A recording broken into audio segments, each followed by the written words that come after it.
Guys, this is Roy of Capital One Insurance and Surety Agency Company. Ito yung kumuha sa atin ng fire insurance, ang Germike Packaging and Supplies Trading Incorporated, na andito tayo sa warehouse nila kasi bibisitahin natin at syempre ibibigay natin personal ang kanilang policy, and interview na rin natin si sir kung paano niya napalaki ng ganito ang kanyang negosyo.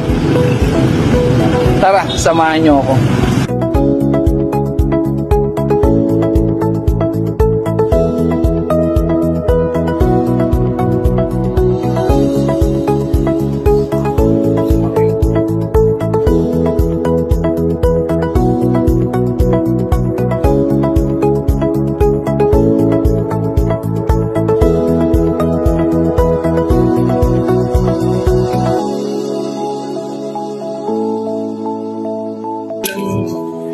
Sa mga, more or less, mga 10,000 rolls na naubos per month.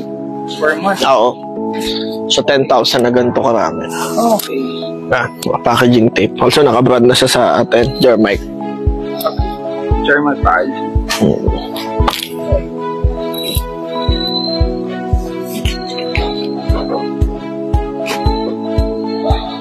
Ito yung mga sizes ng pouch? Oo, nandiyan. Okay. So, yan. Tentative price naman kayo rito, no? Oo, we're top of the market talaga ng mga packaging sa buong NCR. Ito yung unang packaging na binenta ko nun. Mga waybill, thermal pad. Okay. Yung nakikita sa Lazada. Alam mo, pag umorder ka sa Lazada na may print ng name mo, yung mga nakalagay sa pouch, ito yon. So, ito yung play niya bago ilagay sa printer. Scotch tape. Scotch tape. Ito naman pang food wrap. Ito naman pang food. Yung kanina kasi pang industrial eh. Okay. Ito. Pang food. Pang food. So hindi kasi pwede pang pagkain yon. Magkokontaminado siya. Hindi siya pwede pang ano yung. Ito naman mga masking tape sa mga construction company. Yan. Meron tayong masking tape. Sobrang mura niya sa National Bookstore. Parang halos 40% yung markdown. And then, ito pa. Madilim na, no? Ito, mga trash bag. Ayan, basurahan. Para sa mga hotel, diba? Sa mga hospital, business, restaurant. Yan, kahit sa bahay, yan, obligado trash bag. Kahit malayuan, kaya nating makakapag-deliver. Luzon, Visayas. Lalo sa Luzon. May customize kami na pwede ka mag-print ng pangalan mo sa box. Nga, ikaw business owner. Gusto mo na may nakaprint na pangalan ng company mo sa boxes. Magpiprint tayo nun. Okay. So, let's say parang ito, yung Germike brand, diba? So, corrugated siya. Nilagay yung brand. So, pwede yun. Nag-start ang Germike Packaging ng year 2022 with All Start kasi meron akong furniture before. So yung furniture ko, nagkaroon ako ng parang alam mo naman sa business, ups and down. So bumagsak yung negosyo ko na yon. Alam mo, furniture, gumagamit ng packaging yan. Kung familiar kayo dun sa stretch film sa cling wrap. So that time, malakas akong gumamit ng packaging. Yung plastic na yon. So naisip ko na nung humina nga yung furniture ko, bakit hindi ko na lang ibenta yung packaging na yon. So nagtry ako ibenta sa marketplace, and then natuwa naman ako kasi nga meron palang bumibili nun. And then fast forward, isa yung plastic na yon na binibenta ko sa packaging. Kaya until now, marami na ako mga packaging na binibenta, at dahil doon sa furniture na pagbagsak ng negosyo ko, naisipan ko magtayo ng packaging, at marami pang ibang packaging ang in-offer natin. Bakit ito ang napili mong pasukin na negosyo compare sa ibang businesses? Naisip ko ito kasi unang-una consumable eh. Yun nga, hindi siya napapanis at hindi nabubulok na hindi kagaya ng ibang, alam mo naman sa mga food business na may tina-target ka na kailangan within that 7 days may dispose mo lahat. Packaging plastic, kahit abutin ng 1 taon to. So, walang dahilan para masira. Kaya kahit i-stock mo siya, hindi siya one time lang na kailangan umanap ka na naman ng panibagong kliyente, mag-meeting ka na naman ng iba. Ito, kahit nasa bahay ka na lang, once na mag-PO na, online naman na sistema, mag-chat sila, tatawag sila sa'yo. Order na yon, kita na. Kaya maganda ang packaging business talaga. So, what's the advantages ni Germike Packaging towards his competitor? Advantage natin sa mga competitor is number one is good service. Kasi yan ang iniingatan ko eh. Yung tipong ikaw kliyente ka na dapat pag-order mo that day, tomorrow, let's say, order ka ng 10 a.m. in the morning, dapat bago mag 5:30 p.m. makakarating na yung order mo. Kasi isa sa dahilan kung bakit parang ayoko nang bumili dito, ang bagal mag-response, ang tagal sumagot ng customer service. So, nangyayari mga kliyente, lumilipat na yan. So, number one thing na inaalagaan ko is yung good service. And then, pangalawa, yung good quality ng product. Meron ka ng good service, hindi naman maganda quality ng produkto mo.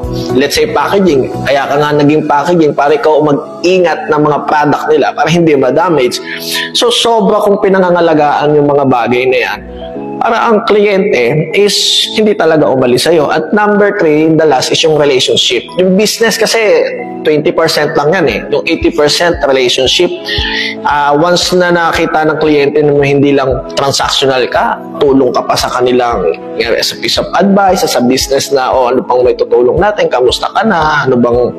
So yung mga ganong way, mapipil nila na hindi lang talaga bentahan ang ng Germite Packaging.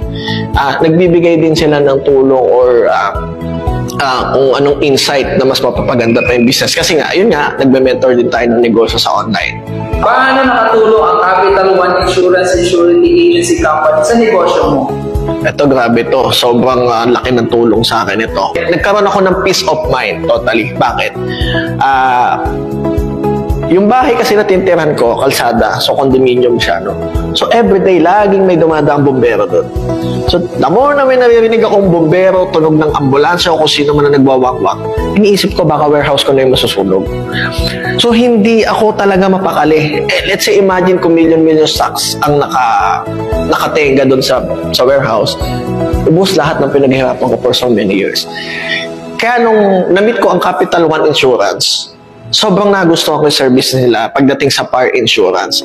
Dahil parang nagkaroon ako ng, ito na yung sagot, just a minimal fee, na ang kapalit naman nun, meron kang magandang peace of mind. Let's say 7 million coverage, guys. Imagine. Aanhin mo naman yung binayarang premium. Kung kumakain ka nga sa coffee shop, nanlilibre ka sa mga walang kwentang bagay. Ito, i-insured mo na, which is business naman to. Kaya, sobrang laking tulong ng insurance sa business, mas lalo sa akin, mga plastic. Napaka-prone sa sunog yan. Sir, ano yung business advice na pwede mong maibigay sa mga viewers natin na mga gustong magnegosyo? Ito lagi itong tinatanong, di ba? Kung paano ba talaga magnegosyo? Paano ba talaga ang puhunan? Kailangan ba? Totally mali eh. Hindi yun ang tanong eh. Dapat ang alamin mo, paano ba talagang magbenta? Kapag alam mo na magbenta, madali na lang magnegosyo. Yun lang yun. Wala nang iba. At the rest is matututunan mo na yan kapag ka nabuild mo na yung business mo, aralin mo na lang kung ano pa yung mas mga malalalim na kailangan pang para ma-improve mo pa yung negosyo na pinasok mo. Diba? Kung meron kayong mga businesses na need ng bubble wrap, packaging tapes, masking tape, cling wrap, plastic twine, pouches, is i-PM nyo lang ako sa aking personal account na Germite Maravilla at aking FB page na Germite Maravilla, The Packing King.